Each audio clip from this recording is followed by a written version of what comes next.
tá bom? Hoje é... Mas eu não vou pagar ninguém não, tá? Hoje é, como disse o pastor, a última ministração de uma série que chama Mês de Levantar os Muros Caídos. O Diego pregou aqui a semana passada que não adianta nada um muro estar de pé se ele tem brechas. Então nós fomos chamados para levantar muros e para tapar brechas. Amém? Então vamos lá. Primeiro eu quero contar para vocês um pouco dessa história e depois nós vamos entrar na palavra. Como vocês sabem, desde o início da criação, desde o começo, o Senhor fez promessas ao seu povo. O Senhor sempre fez promessas de vitória, promessas de conquista, promessa de vitória sobre os seus inimigos, promessa de prosperidade. Muitas promessas nós temos na Bíblia.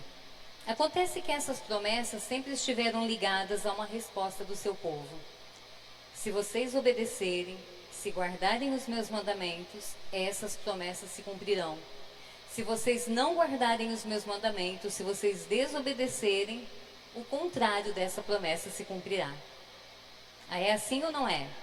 Se você não tem certeza, lê Deuteronômio 28 e você vai entender que a promessa de Deus, ela está atrelada à sua obediência.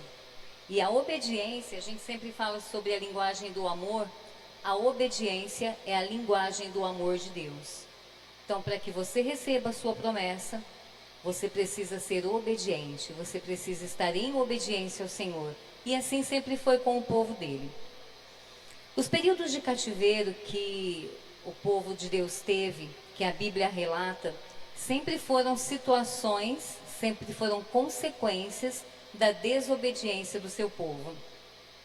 O período de cativeiro pelos assírios, pelos babilônios, sempre foi disciplina de Deus para trabalhar o coração do seu povo e ensinar o seu povo a obedecer. Quando os babilônicos invadiram Jerusalém, destruíram o templo, queimaram os utensílios, queimaram a cidade, destruíram o muro, fizeram toda aquela devassidão ali naquele lugar, foi triste, foi terrível, foi humilhante, mas foi com um propósito. Foi para que o povo voltasse à obediência. Contudo, a restauração do templo também já havia sido profetizada. Sempre que Deus permitia o povo passar por uma dificuldade, passar por um cativeiro, passar por uma humilhação, o Senhor também dizia: quando voltarem a mim, quando buscarem a minha face, eu ouvirei e eu atenderei. E o povo foi levado cativo. E você pode observar a profecia sobre o cativeiro e a destruição de Jerusalém e a reconstrução do templo no livro de Jeremias, capítulo 25, 29 e 30. Apesar dos assírios e babilônicos terem deportado cativo o povo, os medo-persas repatriaram os exilados. Em 538 a.C., Ciro deu ordens para começar a reconstrução do templo. E o primeiro de 3 grupos de exilados regressou para Jerusalém. A reconstrução do templo foi concluída em 516 a.C. O segundo grupo regressou com Esdras e em 445 a.C. o rei Artaxerxes I expediu um mandato para que Neemias liderasse um terceiro grupo a fim de reiniciar a construção dos muros de Jerusalém. E é nesse contexto que nós vamos estudar hoje. Vamos lá. Neemias capítulo 1, versículo 1. Gabi, vou precisar da sua ajuda, tá? Vamos lá. Neemias capítulo 1, versículo 1. As palavras de Neemias, filho de Acalias, no mês do Quisleu. Que mês? No 20º ano, estando eu na cidade de Suzã, veio Anani, um dos meus irmãos, com alguns de Judá.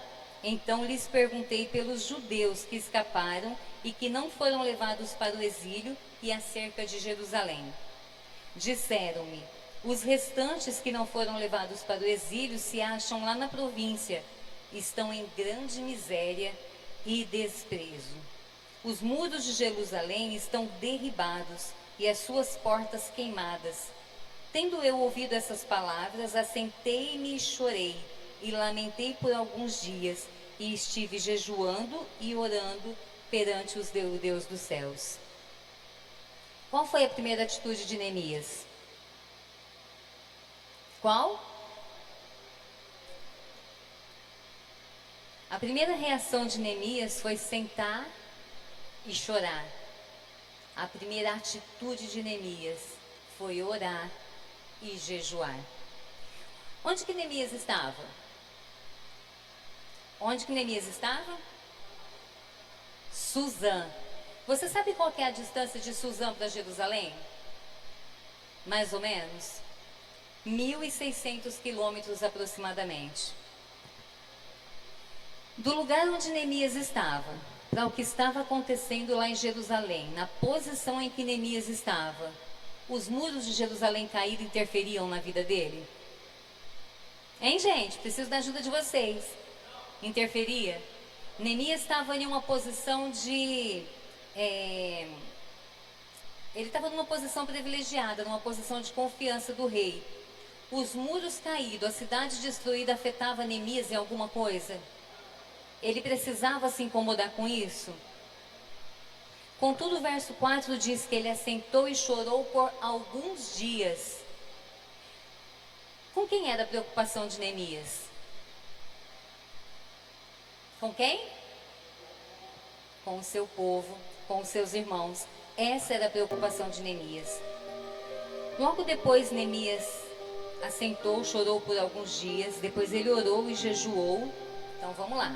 Neemias estava longe de Jerusalém, ele não precisava se preocupar com isso. Mas ele se preocupou com os seus irmãos, com o seu povo, com a sua nação. Primeira reação de Neemias, assentar e chorar. Primeira atitude de Neemias, orar e jejuar. No verso 5, do capítulo 1 de Neemias, e disse: Ah, Senhor Deus dos céus, Deus grande e temível, que guardas a aliança e a misericórdia com aqueles que te amam e guardam os teus mandamentos.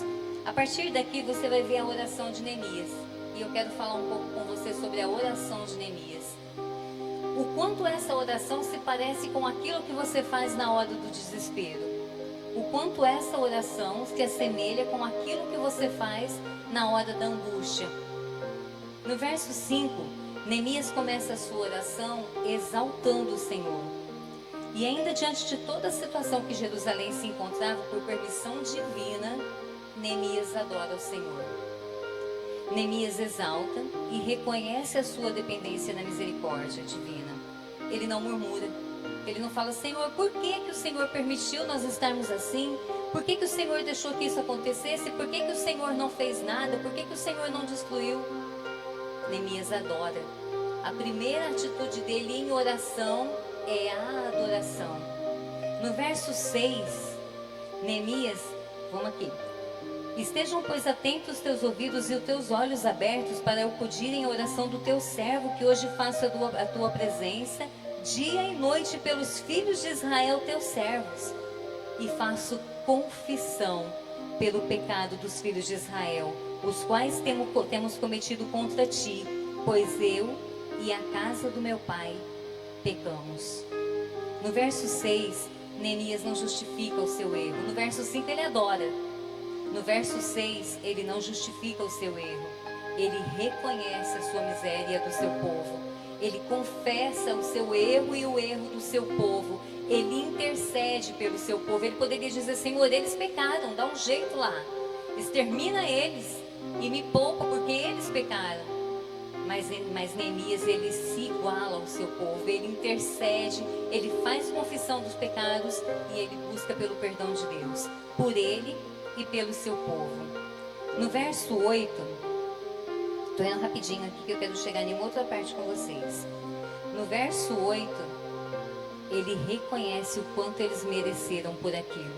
Olha só o que ele diz: lembra-te da tua palavra que ordenaste a Moisés teu servo, dizendo: se transgredirdes, eu vos espalharei por entre os povos. Senhor, nós pecamos mesmo, nós erramos mesmo, nós merecemos mesmo, Senhor. Mas tenha misericórdia de nós. Porque lá no verso 9, ele lembra o Senhor das promessas feitas ao seu povo. E só então, no final do verso 11, ele coloca diante de Deus qual que é o desejo do seu coração. Como que foi a ordem da oração de Neemias? Ele adora. Ele reconhece que eles merecem aquilo que estão passando. Ele não joga a culpa em Deus ou nos seus irmãos pela situação que o povo está enfrentando, pela situação que a nação está enfrentando. Ele reconhece que eles precisam daquilo. E ele faz confissão dos pecados diante de Deus. E ele pede perdão ao Senhor. E ele lembra o Senhor da sua misericórdia e das suas promessas. Só então ele pede ao Senhor que lhe dê graça diante do rei. E aqui eu acho muito interessante porque lá no começo, Neemias 1, versículo 1, volta lá. No mês do Quisleu, foi quando ele recebeu a notícia e quando ele se entristeceu. Aí aqui, o mês do Quisleu equivale a novembro e dezembro. E o mês de Nisan, que vem agora, que é quando ele se coloca diante do rei, equivale a março e abril. Engraçado que ele não saiu correndo. Tá acontecendo, tá tudo destruído, eu já orei e agora eu vou agir. Porque Deus está demorando muito fazer. Porque precisa ser feito. E até quando eu vou ter que esperar?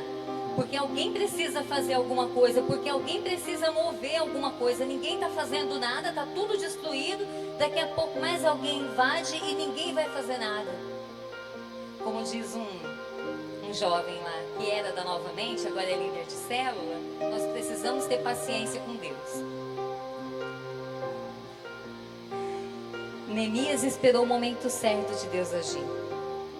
E nesse tempo, ele se preparou. Entenda que o tempo de espera não é só um tempo de espera. O tempo de espera é para que Deus possa preparar você. Enquanto Neemias chorava por dias, ele estava abatido, entristecido. Mas quando ele se coloca agora diante do rei, com o rosto abatido, vamos lá, capítulo 2, verso 1. No mês de Nisan, no ano 20º, o rei Artaxerxes, uma vez posto o vinho diante dele, eu tomei para oferecer e lhe dei. Ora, eu nunca antes estivera triste diante dele. Neemias precisou desse tempo para que Deus trabalhasse na vida dele e no coração do rei. E agora ele se coloca diante do rei, e eu acho muito interessante quando ele diz que nunca antes eu estava triste diante dele. Neemias estava no lugar que ele queria estar? Fora da nação dele, trabalhando para um outro rei, ele estava onde ele queria estar? Não. Contudo, o que foi entregue para ele fazer, ele fazia com alegria. Porque ele disse que nunca ele havia estado triste diante do rei. Imagina você o testemunho de Neemias para que o rei se preocupe com o que está entristecendo o coração dele. Ele disse que nunca estivera triste diante do rei, ainda que não fosse o lugar onde ele quisera estar. Nesse momento, o rei percebe a angústia do seu coração. E o rei me disse: por que está triste o teu rosto, se não estás doente? Então temi sobremaneira. Quando Neemias temeu, aí logo ele respondeu para o rei: viva o rei para sempre. Como não me estaria triste o rosto se a cidade onde estão os sepulcros dos meus pais está assolada e tem as portas consumidas pelo fogo? Ele reclamou para o rei? Ele apontou o erro da cidade dele, o erro dos irmãos dele, o erro do povo dele? Ele só disse para o rei o que estava entristecendo o coração dele. Então disse o rei: que me pedes agora? E o que Neemias fez? Versículo 4, Gabi. O rei me disse: o que você gostaria de pedir? Então, orei a Deus. No momento de angústia, Neemias fez o quê? Orou. No momento de temor, Neemias fez o quê? E você pensa que pode vencer sem orar? E você pensa que pode chegar a algum lugar, pode alcançar algo do rei sem orar? e você pensa que pode reconstruir, que pode tapar brecha, que pode chegar a algum lugar sem orar, não seja inocente.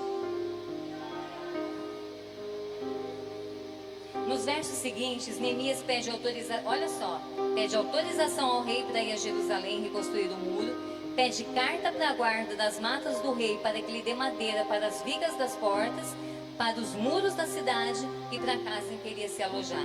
Você acha que se ele não tivesse um bom testemunho, o rei daria tudo isso? Vai guardando tudo que você mesmo está respondendo, tá? Depois de tudo isso que Neemias conseguiu, que Neemias alcançou do rei, no versículo 8.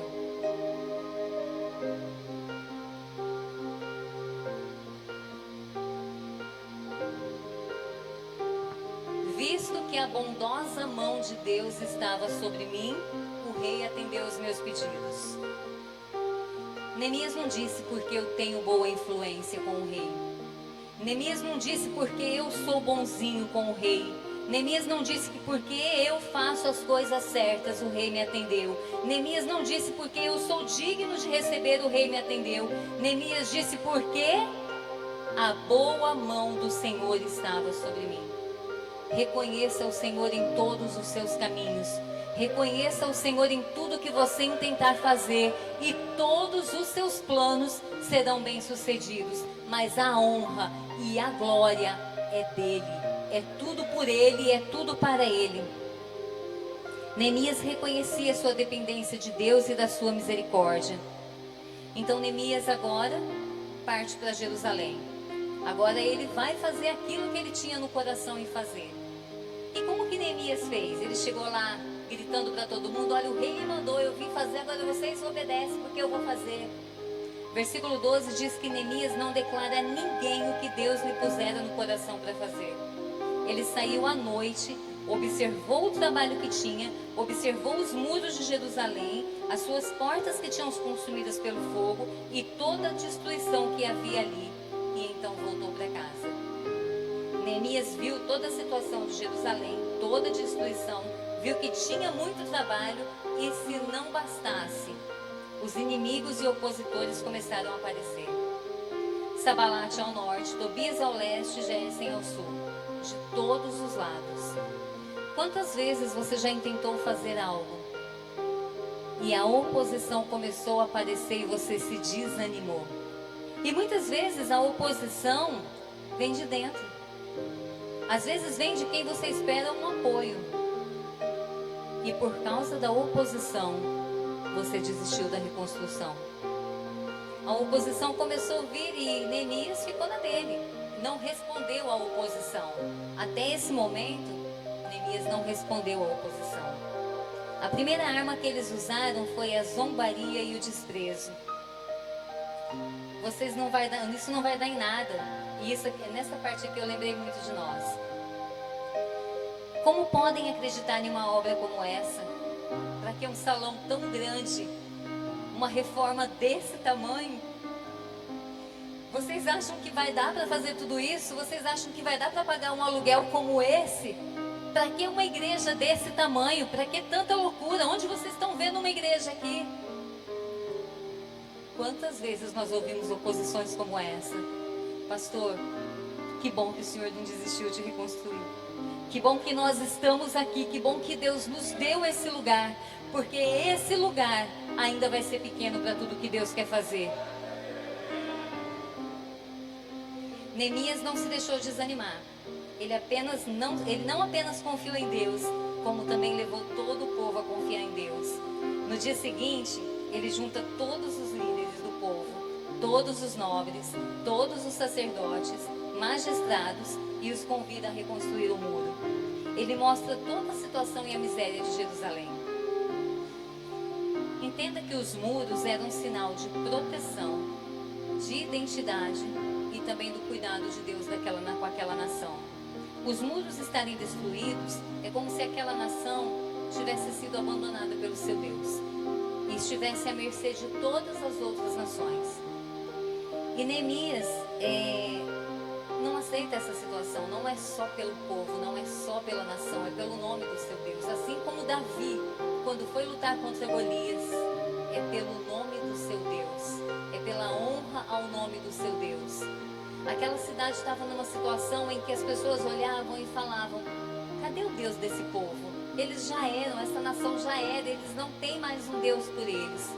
Neemias então junta todo o povo e mostra para eles toda a situação daquela cidade. E Neemias mostra para eles como que a boa mão do Senhor estivera com ele e também as palavras que o rei lhe dissera. Então todo o povo confiou no Senhor e se dispuseram ao trabalho. No versículo 18 diz que fortaleceram as mãos para essa boa obra.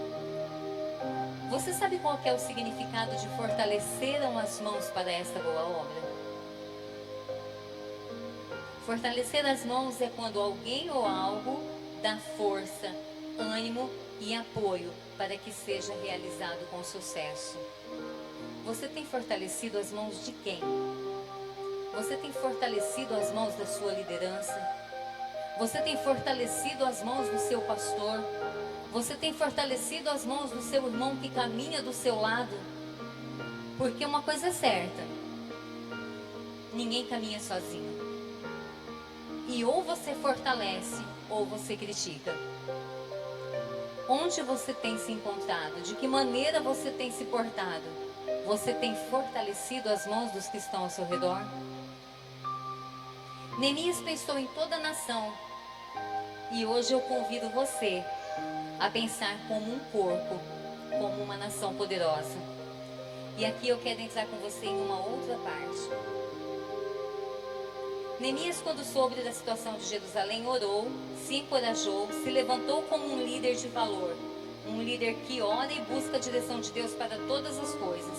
Ele saiu de madrugada, andou pela cidade, observou a situação dos muros, passou por cima dos seus escombros e viu além do que seus olhos estavam enxergando. E ainda que seus inimigos dissessem: é impossível, Neemias viu além das possibilidades. Mas, embora Neemias tivesse toda essa fé, força e coragem, ele não poderia reconstruir os muros sozinhos. Ele era apenas o líder que tem coragem, que anima.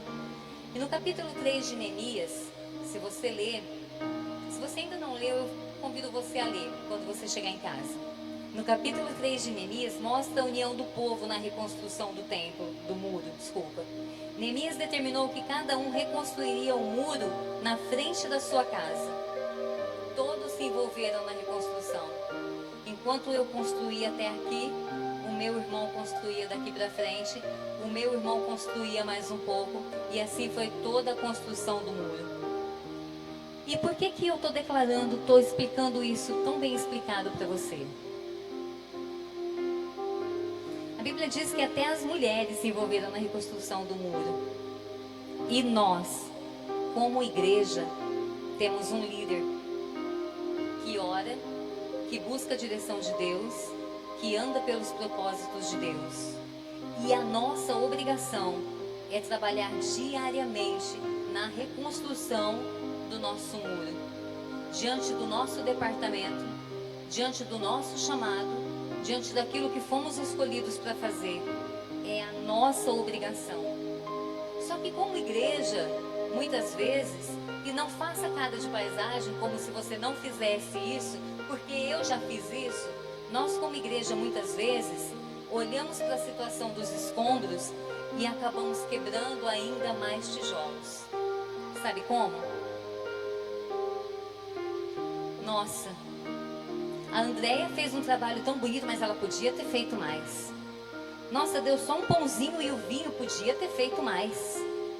Ah, eu entendo, tá estruturando o departamento infantil, mas podia ter melhorado. Nossa, o Paulinho vai com os meninos pro evangelismo, mas só vai lá uma vez por mês? Ah, não, ele podia fazer melhor. E eu vejo a situação dos departamentos, e eu vejo a situação do meu irmão, e eu vejo as necessidades da minha igreja, e eu, ao invés de me colocar à disposição para tapar as brechas, para reconstruir os muros, eu piso por cima dos escombros e eu quebro ainda mais tijolos. E isso acontece todos os dias. Que não seja você a pessoa que faz isso. Você pode dizer assim: mas pastora, brechas dentro da igreja? No meio dos meus irmãos? Tem brecha ou não tem? Tem parte do muro caído ou não tem? Tá vendo? Vocês sabem que tem. E muitas delas abertas por nós mesmos. Agora tem um detalhe. Não foi à toa que o pastor colocou esse tema. Esse tema foi Deus direcionando ele para lembrar você que você não foi chamado para destruir, que você foi chamado para reconstruir, que você foi chamado para tapar brechas, que você foi chamado para levantar. Agora olha, reconstrução é batalha. Construir é batalha, tapar brechas é batalha. Você está disposto? Está disposto a batalhar pela sua igreja, pela sua nação, pelo seu povo? Porque esse é o povo que Deus escolheu para você estar? Está disposto a entrar nessa batalha? Porque eu vou te dar aqui alguns exemplos que você pode fazer, algumas brechas que você pode tapar, alguns escombros que você pode limpar. Mas você está disposto? Porque guerra tem oposição, porque guerra tem dificuldade, porque vão se levantar pessoas para falar para você assim: por que você está fazendo isso? Deixa que ele se ferra sozinho. Por que você está se colocando à disposição? Por que você está se colocando na brecha? Você está disposto? Porque se você estiver disposto, o Senhor é quem vai capacitar você. E não se acovarde, não se afronte diante das pessoas, diante do Sambalate e Tobias. Porque lembre, você não é mais forte que o seu inimigo, mas o Deus que você serve, que é com você, é mais forte, mais poderoso do que o seu inimigo. Ele é quem luta por você. Você só precisa estar à disposição, você só precisa estar disposto. Primeira brecha que você pode tapar, Efésios 6,18. Eu vou lendo aqui. Efésios 6,18 diz assim, olha: orando em todo tempo, com toda oração e súplica no Espírito. Orando quando? Em todo tempo. 1 Pedro 5,8 diz: sede sóbrios, vigiai, porque o diabo, vosso adversário, anda ao derredor como um leão que ruge, procurando a quem possa devorar. Se você não tiver uma vida de oração e de vigilância, o inimigo, além de você não conseguir tapar as outras brechas, ele derruba você. Você precisa estar em oração, você precisa estar perto, você precisa ter relacionamento. E não existe relacionamento com Deus sem oração. Não existe intimidade com Deus sem oração. Você precisa ter uma vida de oração, e essa é a primeira brecha que você precisa tapar. Só na sua vida? Só na sua vida? Você precisa estar em oração lá na sua casa, e você precisa estar em oração aqui também, para que os outros irmãos sintam que não estão orando sozinhos, que podem contar com você, que podem contar com a sua oração. Ah, mas Deus sabe. Sim, Deus sabe. Mas eu preciso ver você para saber que você está comigo em oração. E essa é a primeira brecha que você precisa tapar. A oração. A falta de oração e de vigilância é a primeira brecha que você tem que tapar. Números capítulo 4, versículo 27. Esse versículo conta quando os espias foram olhar a terra prometida. 2 deles falaram que a terra era boa, que o fruto era bom. O restante falou que a terra era difícil, que tinha gigantes, que eles não iam conseguir entrar, que eles não iam conseguir conquistar. Deus tinha prometido ou não tinha? 2 falaram que era bom. Mas o povo concordou com quem? Com quem disse que não era bom, que não daria para fazer. O povo se desesperou, murmurou, reclamou, dizendo: se tivéssemos morrido no Egito, melhor que tivéssemos morrido no Egito. Eles já tinham visto tudo que Deus já tinha feito. Entenda, Deus chamou você, mesmo que tenha dificuldades, Ele vai te dar vitória. Ele já prometeu, Ele já falou, você já viu Ele fazer. Mas qual é o problema que a gente tem na cabeça? Que quando chega na hora da luta, a gente pensa: dessa vez não vou conseguir. Não é o mesmo Deus que já deu vitória lá atrás? Não é o mesmo Deus que prometeu que vai dar a vitória? Ou você está em desobediência, porque é só em desobediência que você não alcança aquilo que Deus prometeu. Ou você está em desobediência ou você ainda não conhece o Deus que você serve. E se você não conhece o Deus que você serve, a gente volta na primeira brecha: falta de oração. A murmuração, a insatisfação e a falta de confiança em Deus é uma brecha enorme que pode derrubar o seu mundo. Terceira, Hebreus 13:17, está dizendo assim: obedecei aos vossos pastores e sujeitai-vos a ele. Aqui em Hebreus 13:17, tem como por aí, Gabi? Olha lá: obedeçam aos seus líderes e sejam submissos a eles. Ali está dizendo se você concordar? Tá? Está dizendo se você concordar? Ali está dizendo que se ele fizer o que você quer, do jeito que você quer? Não. Está dizendo: obedecei aos vossos pastores e sujeitai-vos a eles. Não diz se eles estiverem certos. Não diz se eles estiverem fazendo da maneira como você quer.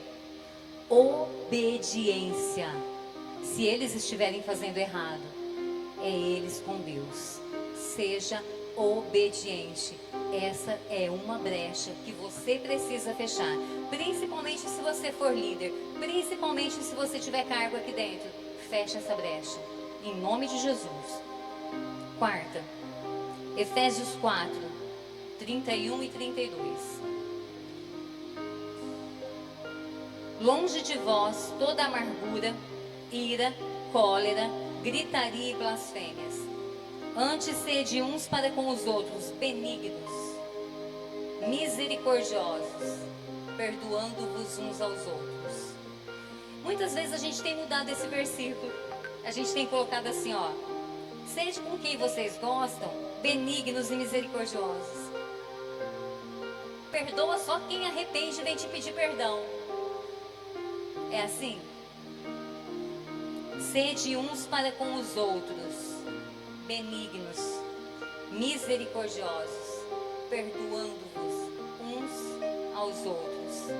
1 João 4:20 diz assim: se alguém disser eu amo a Deus, mas aborrece o seu irmão, é o quê?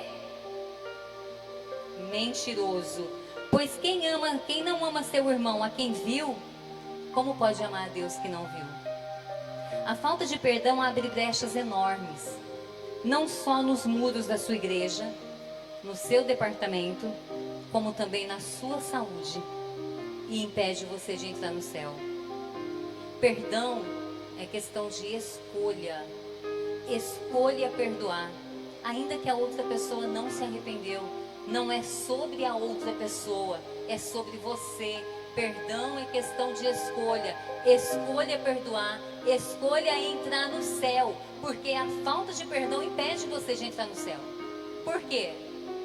Se você não perdoar, você também não pode ser perdoado. E por que que você acha que a ofensa que o seu irmão cometeu contra você é menor do que a que você comete contra Deus todos os dias?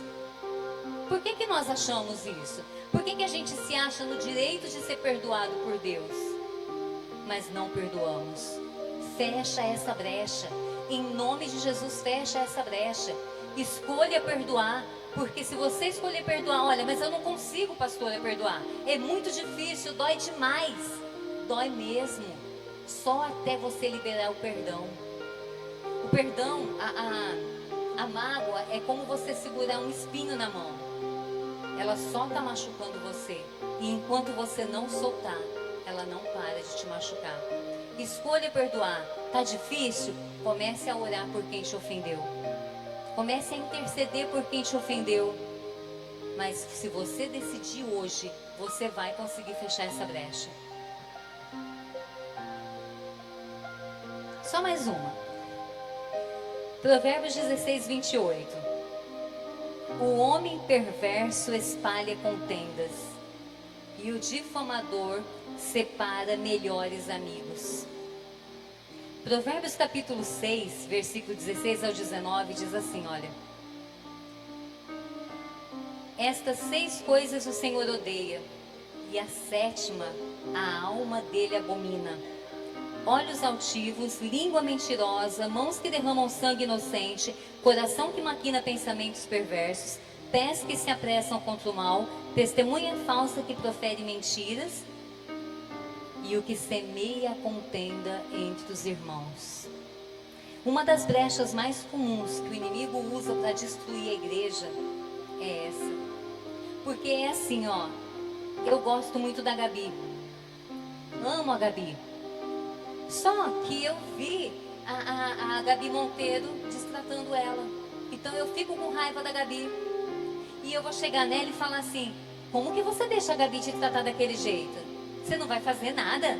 Ela nem tinha percebido, porque para ela foi natural, mas eu vou lá e semeio a contenda no coração dela.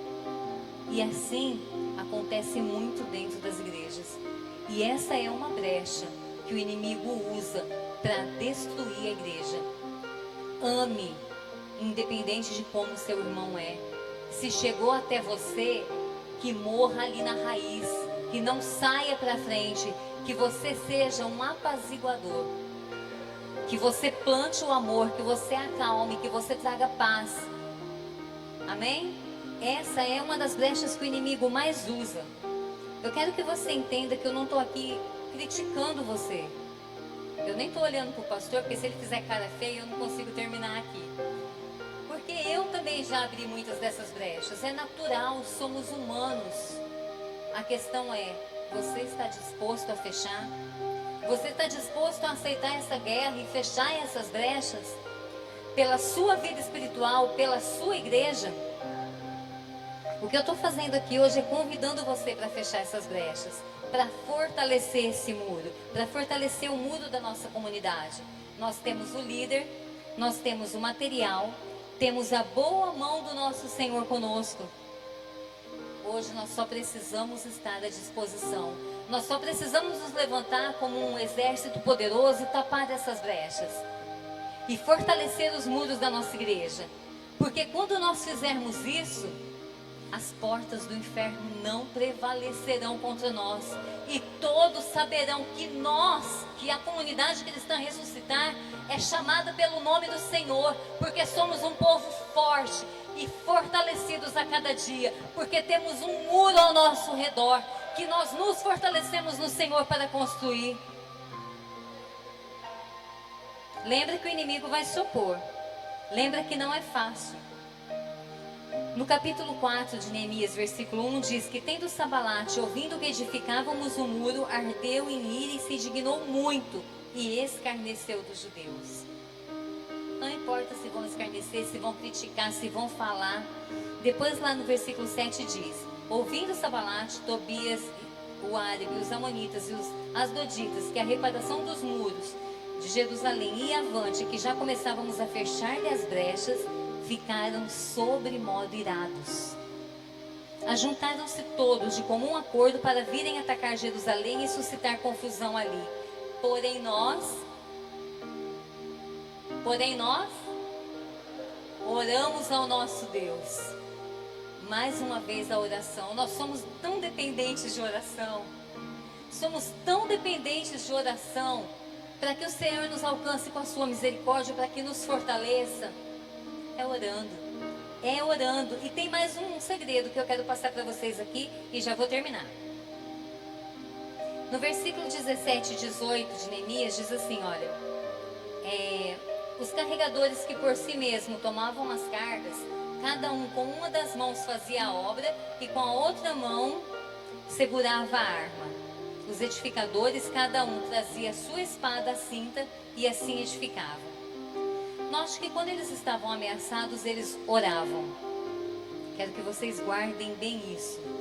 Eles oravam e com uma mão trabalhavam e com outra mão eles empunhavam a espada. As brechas que eu citei aqui para vocês são muito comuns na vida de uma igreja. Mas para que essa brecha, para que essa igreja seja fortalecida, é preciso que o seu muro seja forte. E às vezes, investidas do inimigo diárias, para que não nos derrubem, nós precisamos viver em constante oração e saber empunhar bem essa espada. A Bíblia, em várias passagens, Hebreus 4:12, diz que a palavra de Deus é viva e eficaz, mais cortante do que qualquer espada de dois gumes, e penetra até a divisão da alma e do espírito, Efésios 6,17 diz: tomai também o capacete da salvação e a espada do Espírito, para que a gente possa se fortalecer, para que a gente possa fortalecer o nosso muro, para que a gente possa fortalecer a nossa comunidade. Nós precisamos orar, tapar as brechas e empunhar essa espada. E a Bíblia compara a espada de Deus, a espada com a palavra de Deus. Você sabe quanto tempo de treinamento é necessário para que um soldado aprenda a usar a espada com maestria? Você tem noção? Um iniciante, ele precisa treinar de 2 a 4 horas, 5 a 6 dias por semana. Um intermediário, de 3 a 5 horas, 5 a 6 dias por semana. E a fase de perfeição, de 4 a 6 horas por dia, 5 dias por semana. Quanto tempo você treina para empunhar essa espada? Quanto tempo diariamente você treina para manejar bem essa espada? Será que se o inimigo vier contra você hoje, você sabe usar essa espada? Tem treinado para usar essa espada? Quanto tempo? Entenda que para você vencer o inimigo, não é de qualquer jeito. Entenda que você não está aqui nessa terra somente para viver bem e para desfrutar de tudo que Deus te deu e pronto. Você tem uma guerra constante, diária, o tempo todo contra o seu inimigo. E para você vencer essa guerra, é na oração, é na palavra, é na vigilância e é tampando as brechas. Quanto tempo você tem treinado para usar essa espada? Como está sendo o manejo dessa espada na sua vida?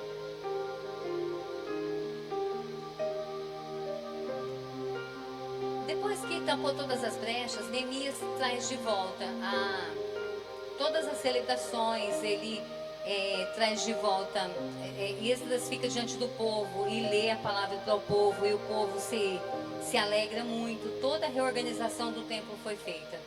Mas eu quero que você tenha em mente hoje: você foi chamado para tapar brechas, para levantar os muros. Fica de pé.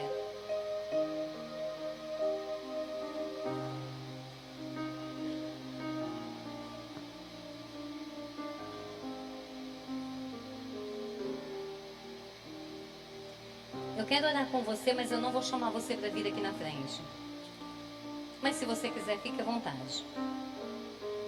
Eu quero que você pense por um tempo, quais dessas brechas você tem aberto? Ou quais delas você tem visto aberta e você não tem feito nada para tampar? Quero que você pense quantas vezes você já passou por cima dos escombros e você nem sequer se abaixou para pegar um pedaço de tijolo para colocar de volta no lugar. Quero que você feche os seus olhos e que você vá falando com o Senhor e que você peça perdão para o Senhor pela sua negligência. Porque se nós fomos chamados para essa obra e nós passamos por cima dos escombros e não fazemos nada, nós somos negligentes.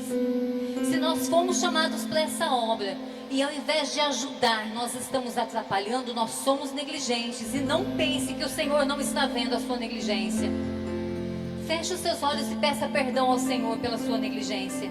Quantas vezes você foi chamado para vir aqui para a igreja, para ajudar, e você simplesmente fez de conta que não estava vendo? Você passou por cima dos escombros e fez de conta que não estava vendo. Quero que você pense aí na sua família aqui na igreja, na sua nação aqui na igreja. Por quem você tem cultivado mágoas? Por quem você tem cultivado rancor? Ou por quem você simplesmente fala assim: eu não tenho nada contra, mas também não tenho nada a favor. É junto, é lado a lado, é de braço dado. Enquanto eu estou construindo aqui, você está construindo aqui. Enquanto eu estou com minha mão aqui no muro, você está aqui segurando a arma para me proteger. Somos uns pelos outros, trabalhamos juntos, unidos. É só assim que nós podemos vencer o nosso inimigo. É só juntos que nós podemos vencer o nosso inimigo. Orando, vigiando, manejando bem a palavra e unidos um com o outro. Você foi chamado por Deus para reconstruir. Eu ouvi uma frase hoje que o diabo é só um anjo no lugar errado.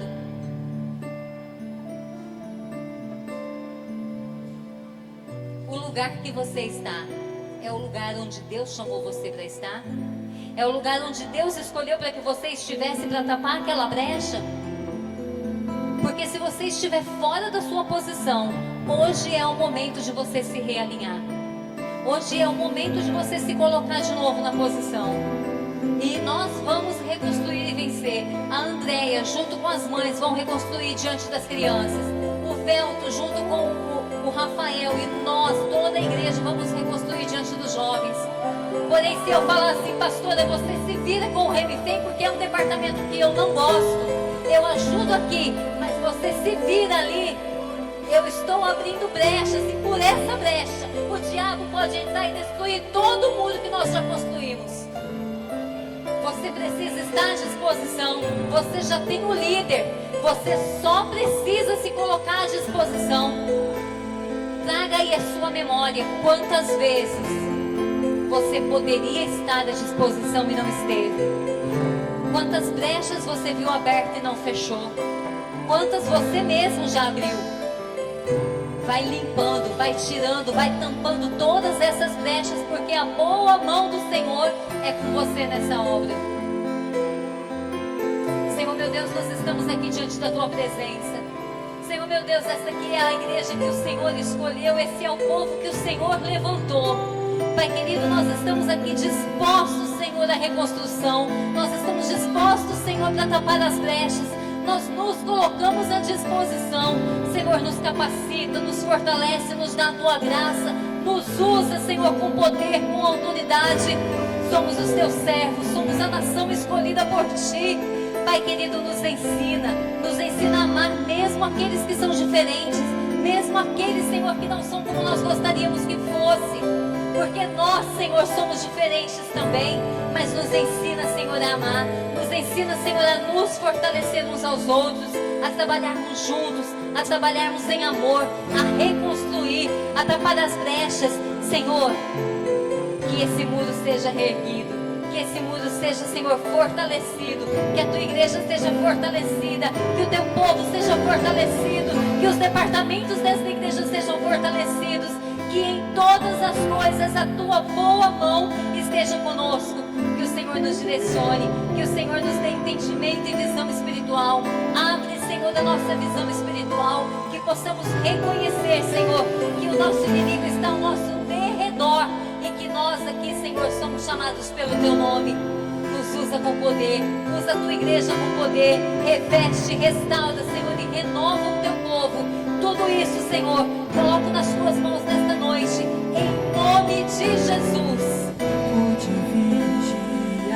E orar, tempo de buscar a face de Deus.